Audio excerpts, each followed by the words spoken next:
Good morning, sports fans. This is Weldon Jones here with Sports Media TV Unfiltered, and thank you for tuning in to my show today. Now we're going to talk a little bit of playoffs. I know a lot of you guys saw Game 2 of the Western Conference semifinals between Golden State and the Portland Trail Blazers and the Spurs and Oklahoma City Thunder, and then, Game 1 of the Eastern Conference semifinals where the Cavs faced off against the Hawks and the Toronto Raptors faced off against the Miami Heat. And let me tell you, we had quite a few thrillers in the midst of these matchups.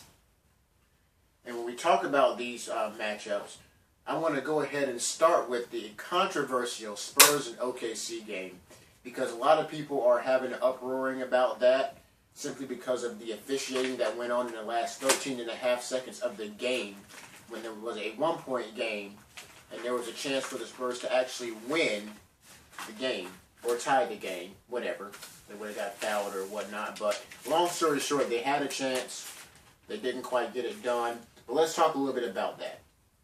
So, after looking at that last 13 and a half seconds, very thoroughly, extremely thoroughly, what I came to find out was that there was a lot of fouls in this play, and all at one time. So let's start with the inbounds.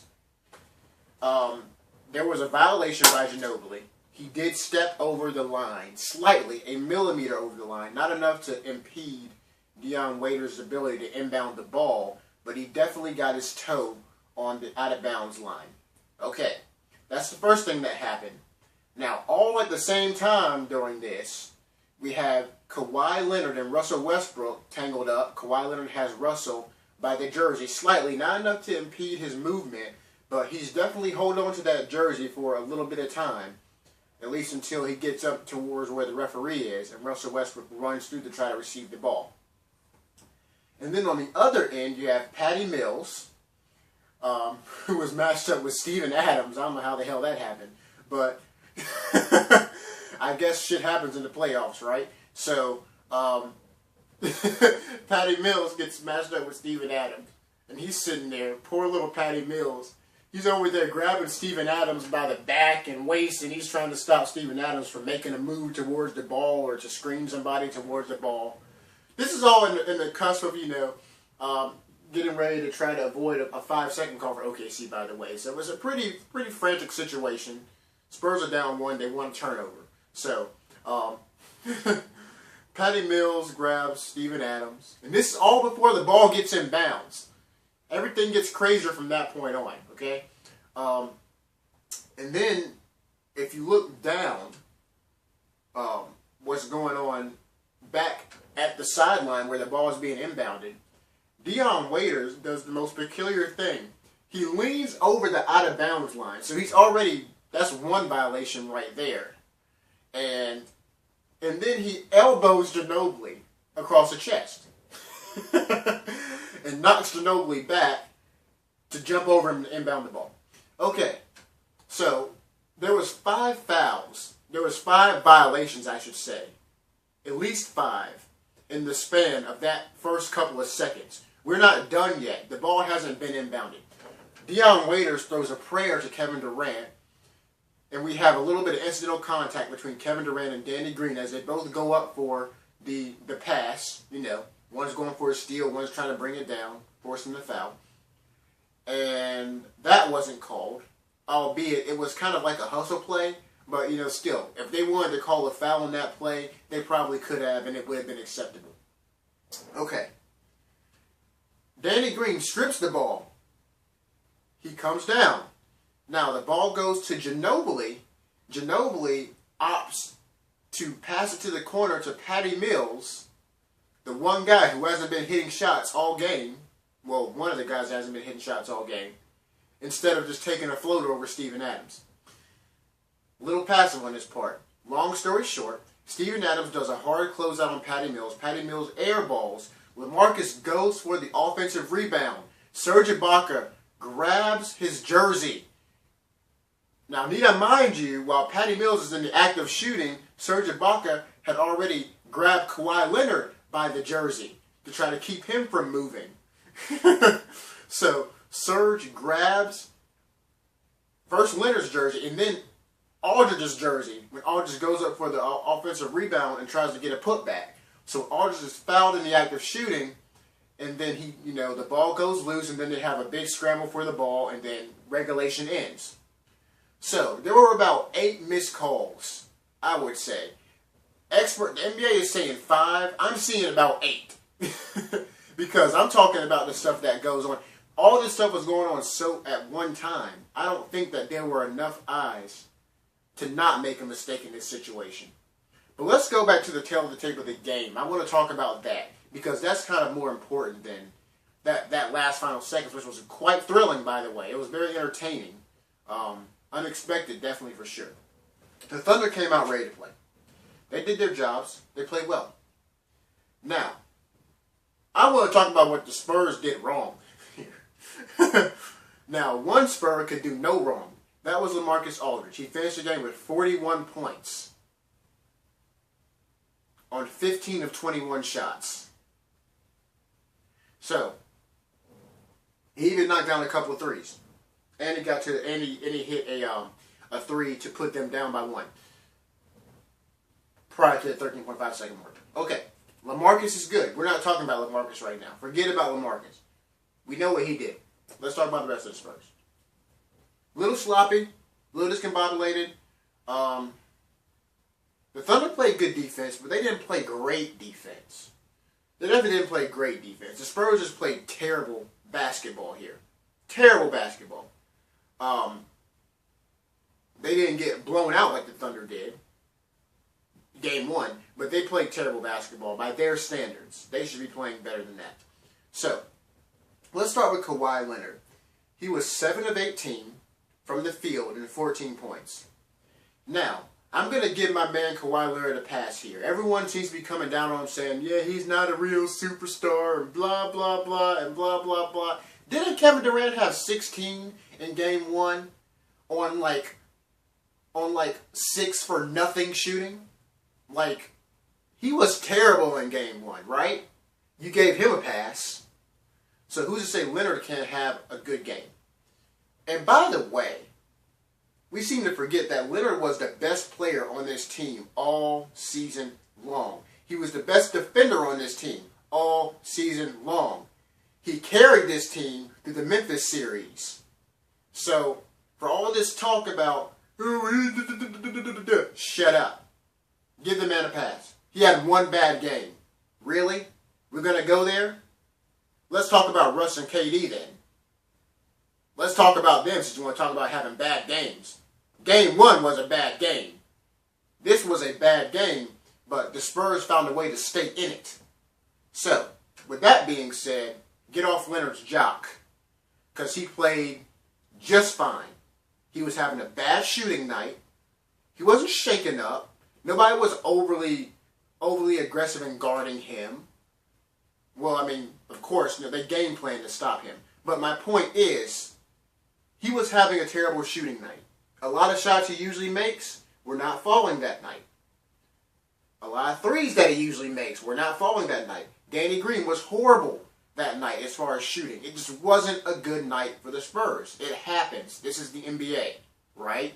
We should expect this kind of thing and not jump to a mid-conclusions like, oh, he's not this, that, and the fourth. No, he's more of a superstar than the best player on your favorite team, I'm pretty sure. Because he's still the reigning defensive player of the year, and he's still averaging 21 points a game, about 6 rebounds, about 3 dimes, a couple of steals, and a block a game on the regular season, and more than that in the playoffs. So, leave the man alone. That's the first thing. The Spurs as a team were not very sharp, though. That was what, if you want to knock the Spurs for something, knock them for not being as sharp as they usually are, or as they should have been for this kind of a game, knowing the kind of game that Oklahoma City came off of. Because in the post-game conversation, Popovich alluded to the same exact thing. He didn't blame Kawhi Leonard. He didn't say, oh, Kawhi lost us this game. No, he said the Spurs as a team was not as sharp as they usually are. and as they should be. So we're going to leave it at that as far as the Spurs and the Thunder are concerned. And it looks like I'm creeping up on 10 minutes, so I need to go on to the next segment. All right. Sorry. Next game, Miami and Toronto. This was actually a thriller for the ages, in my opinion. I actually really enjoyed watching or, observing this game because I don't usually watch. I'm just trying to see what players do so I have something to talk about. But, so Toronto and Miami, they were pretty much there for the most part. There was a little bit of space in between them throughout the course of the game. But one thing I want to highlight is I want to give a big amount of props to Kyle Lowry. Even though he couldn't pull it through, help them pull it through in overtime, he played his heart out. And I mean, for a guy that was struggling to hit shots and just wasn't really there tonight or that night, he played a hell of a game as far as just doing whatever he could to keep his team in it. Not saying that he stood out more than the rest of the Toronto Raptors team because they all collectively played very well and guys stepped up. That's not the point. Kyle Lowry, the fact that here's what tells you what kind of night it was for him. The one significant basket that he hit all night was the one to send the Toronto Raptors into overtime. Now, granted, it was a half-court heave. He was trying to make that shot. And damn it, he made it. So good on him, all right? Now let's talk about overtime, because that's one of the things I understand. Toronto could not score a basket in overtime. It got to the point where Miami had scored 8 unanswered points, and Toronto had to pretty much scurry to get baskets up and keep fouling. And that's where the game kind of dropped off at, because at that point, the free throws just closed the gap a little too much. And Kyle Lowry, again, alluding back to him having a terrible night, he missed a couple of go-ahead buckets that would have put them within striking distance in that last minute of the game. So, that was kind of alarming, I guess, if you're a Toronto fan. But you gotta appreciate the effort, definitely. And the fact that Toronto just stayed in, despite the fact that they struggled to get a basket towards the end. Miami, on the other hand, was playing very well.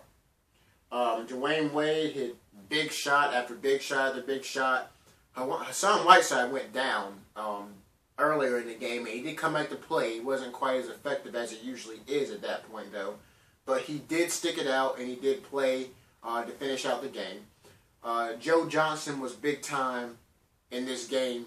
And also, I want to go ahead and take a second to just acknowledge the younger talent of the Heat. These guys are really bringing it.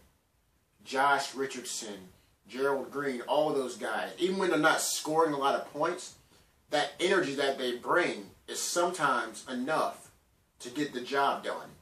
So for the Heat, I think this was still a good win, despite the context of it. It was definitely a good win.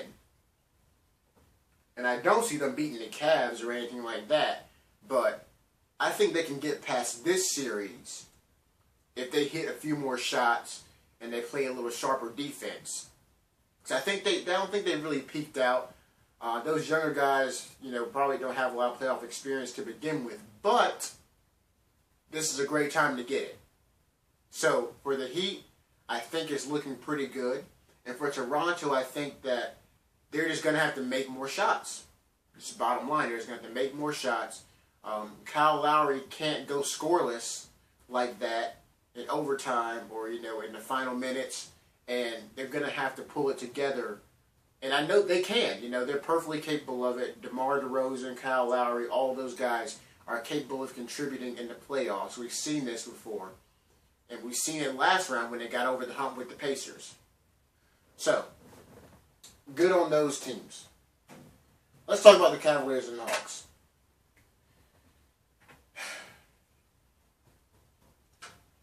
When I made my predictions about the Cavaliers and the Hawks, I made it very clear that if the Hawks want to stand a chance in this series, they are going to have to get Kyle Korver involved. They're going to have to feed him the ball and put him in it, and they're going to have to have him be more aggressive, and he's got to take more shots. Like more shots. I understand, the Hawks offense is now kind of revolved around Millsap and Horford, and that will take you far to a certain extent. But you need floor spacing. You need that aggressive shooter. You need that person that's going to keep the defense honest, and that's Kyle Korver. Now, during this game, a lot of credit was given to the Cavs defense. That's baloney. It wasn't the Cavs defense here, all right? First of all,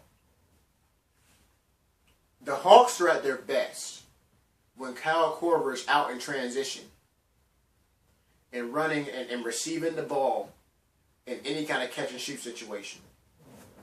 When we look at the series that they just won against the Celtics, this is how they beat the Celtics. Through Korver. They ran out in transition. They got Korver the ball, sometimes well beyond the three-point line, and they let that man let it fly. Because when he lets it fly, all hell breaks loose for the other team. They have some shit to worry about because the Hawks are always running. But it's up, and this is where I have to go back to the Hawks guard play and be like, you guys need to get that shit together.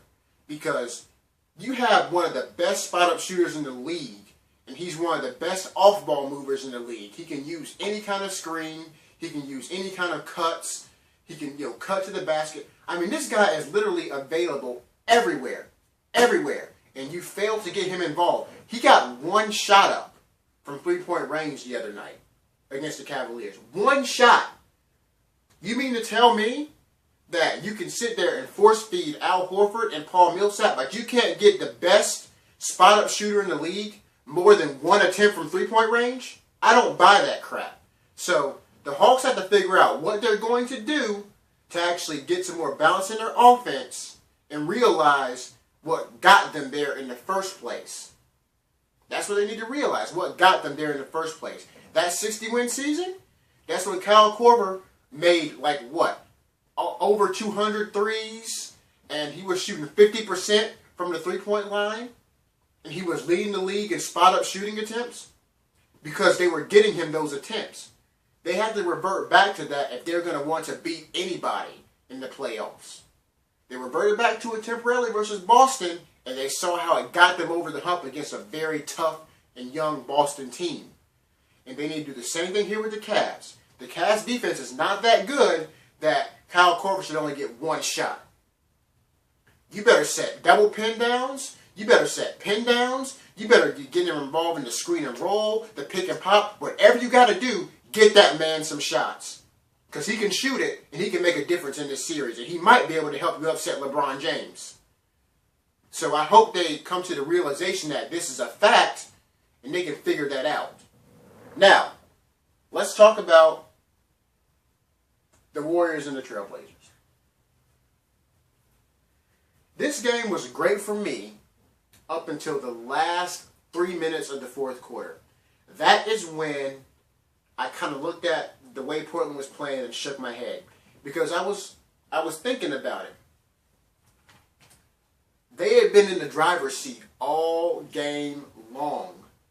Golden State goes on a 9-0 run. Portland silences that. They go on another 9-0 run. Portland silences that. And they turn around and they get a couple of buckets. I mean, they literally had Golden State on the ropes. And in the fourth quarter, you let them come back. Not only get a lead, but rout you 110-97. That's unacceptable. That is unacceptable. I don't care where you are. Damian Lillard is crazy hot. CJ McCollum's crazy hot. Al-Farouq Aminu hitting threes. Allen Crabbe playing defense, getting out and running. Keep up the effort. You got it. You got this. Just don't let them out-hustle you. And that's what they did. They let Golden State, they let Draymond Green and Festus Ezeli and Sean Livingston and those boys out-hustle them. And they paid the price. They could have tied this series at 1-1 without a Steph Curry to play for Golden State. And they sat there and let Golden State just run amok through them in the last 2 to 3 minutes of the game. I don't understand. And I'm not trying to be overly critical or anything like that, But you would think that as a competitor, if you see that you've been in this game the whole entire time, keep doing what you're doing. Just keep doing what you're doing. Stay motivated on whatever got you to that point. It's not that hard. For these guys anyways, it's not that hard. We've seen it.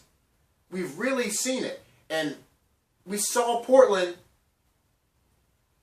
can get a game on Golden State if they stick to their guns and things are going right. So when you have a night that is going perfectly right for you, outside of Klay Thompson being otherworldly, but Klay can't do it by himself. I mean, you got 4 guys on your team that have the hot hand, and you literally, everything is in your favor to upset the #1 team in the NBA and make a statement and tie the series and say, no, we are not going to be pushed over. And you sit there and let them push you over. That is the epitome of what is not playoff basketball. That's not playoff basketball. And Portland is better than that. I expect them to come into Portland. They better win a game in Portland. Because after seeing that, I saw that Portland is capable of winning a game against Golden State. Maybe 2. They can get 2 games on Golden State, especially without Steph Curry. They can get 2 games on Golden State. They just got to stick with the course. That's just it. And that's what you, if you watch that game, that's what you saw, because I have never, it just amazed me how in the last 2 minutes, Portland just stopped caring.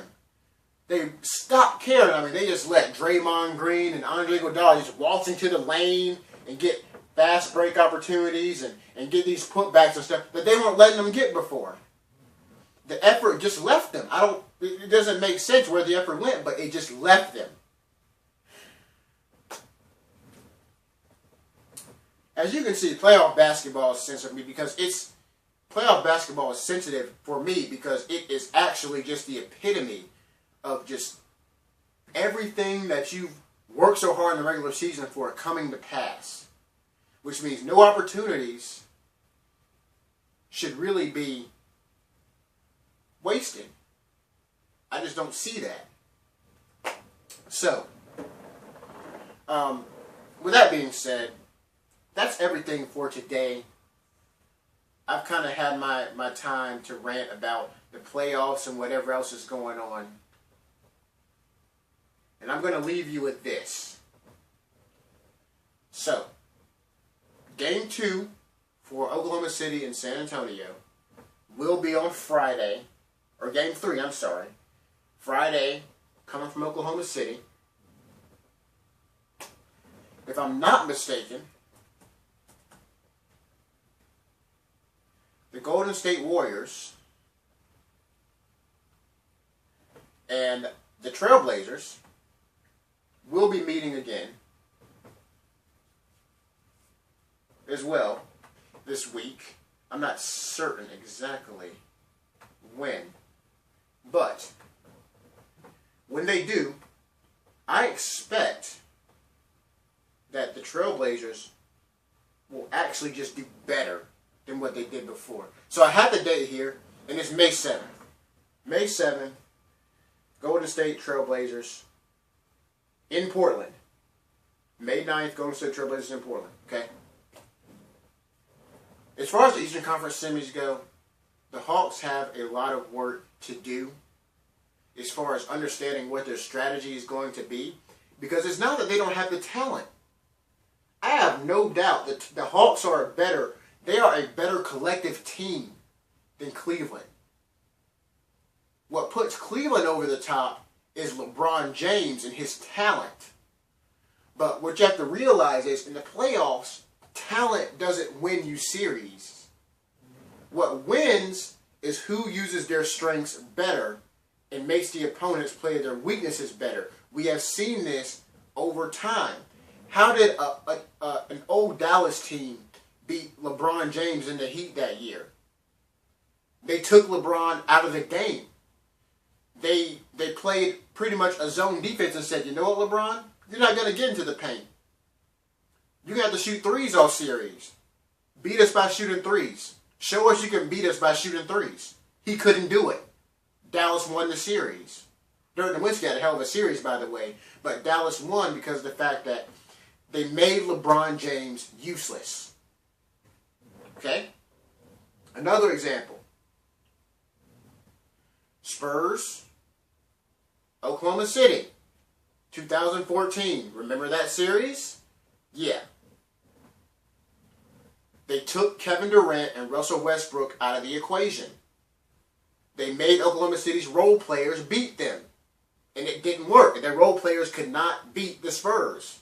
So, teams win championships. Players do not. Teams win championships. And if I'm the Hawks, I'm no NBA expert. I mean, I'm no NBA coach or anything like that. I've been watching for Lord knows how long, and I'm all about the logistics of basketball and stuff like that. And I definitely have an understanding of what I'm looking at, and I definitely have an understanding of how plays turn out, especially when I'm seeing the game. If I'm the Hawks, I'm looking at this. You got Kyle Korver here. You got Al Horford, you got Paul Millsap. You know the Cavs are going to smother them. You have to find someone who is going to put pressure on the Cavs as well. And if anybody can do it, it's going to be Kyle Korver, because he never stops moving. He's always running in transition. And they're going to always have to track this man down. And if he gets really hot, they're going to have to start switching pick and rolls. They're going to have to start switching screens off the ball. They're going to have to stop helping off. It's going to open up a whole lot more for the two players you want to center your offense around. Bottom line. So if I'm the Hawks, I'm thinking, we need to get Kyle Korver involved in this series. He can't go a game and have 1 3-point attempt. No, he needs to be taking at least 10, 15 shots a game. At least. Maybe 20. Give the man 20 shots. Shoot, give him 20. Yeah, let him find him 20 shots. Because if they have to worry about him, they're not going to stop Horford and Millsap. And then what? Now you got your own little big three going. So now the tables have been evened. Everything has been evened out. And on top of that, you have Jeff Teague, who is no scrub. You have Dennis Schroeder, who plays with heart, can play ball. You got Kent Bazemore, breakout year in terms of his NBA career anyhow. You got Thabo Sefolosha, will defend anybody, will rebound, get out and run, can shoot a little bit. Things start to come together then. Things start to really come together at that point. All right. With that being said, I am done ranting about the playoffs and what went down these last few games. If you guys enjoyed this video, please leave a like, comment. Be sure to subscribe if you have not. And have a great day. Signing out.